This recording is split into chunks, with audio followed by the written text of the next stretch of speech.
Colin Farrell, Senior Partner at Farrell Timms, and we're very pleased to be a co-sponsor of the SEC2023 conference. For FFT in particular, I think while we've been busy and continue to be busy across all the different service strands that we deliver, if there was one area that I think has been put under increasing pressure in the last couple of years is the data capture, is the stock condition survey side and the energy survey side. And that's progressively moving into more and more work around retrofit assessments and so on.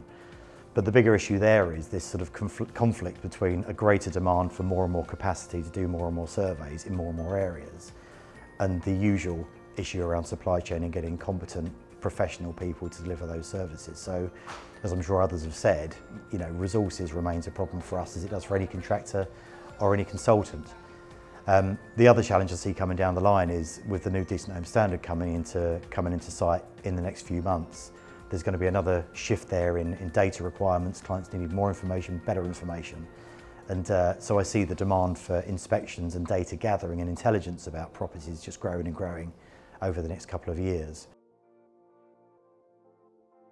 There's such a great emphasis amongst the regulator at the moment about getting to know your customer, getting to know your properties, seeing properties on a regular basis. But I think sometimes we run a risk of losing sight of the fact that these are people's homes, and some people's homes that we visit have had 5 or 6 surveys in the last year, where it's a fire door check and a compliance check and a boiler check and a stock condition survey and an asbestos survey.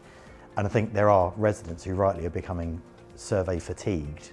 So I think we've got to find a way of maybe joining some of those things up a bit better, just to spread that burden a little bit.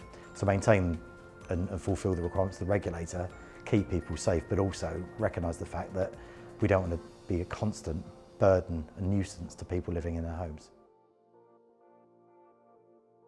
I think the word collaboration is often overused, but I think there's a great opportunity actually for consultants and contractors alike to start developing more standardised solutions that everyone recognises are actually safe and robust. I think sometimes the appetite for innovation, while it's plaudable, actually takes a long time, it's quite expensive and doesn't always deliver the outcomes you want. So I think there are opportunities to deliver some standardised solutions which might be a little bit more narrow perhaps, or a little bit less ambitious, but actually it will get us there sooner, I think. So whether we're talking about standardised designs for external wall installation systems on certain property types, or whether we're talking about having much more collaboration and understanding about how renewables work and having more shared knowledge of those sort of things, and more published data on how well different sort of systems work or how effective certain types of installations are, I think we could all learn a lot from that, rather than this feeling that you're often reinventing the wheel every time. So I think a bit more lessons learned data would be very good that we can all learn from. And I think certainly amongst the consultant community, I think there's a very open, transparent sort of view on sharing knowledge about these sort of things.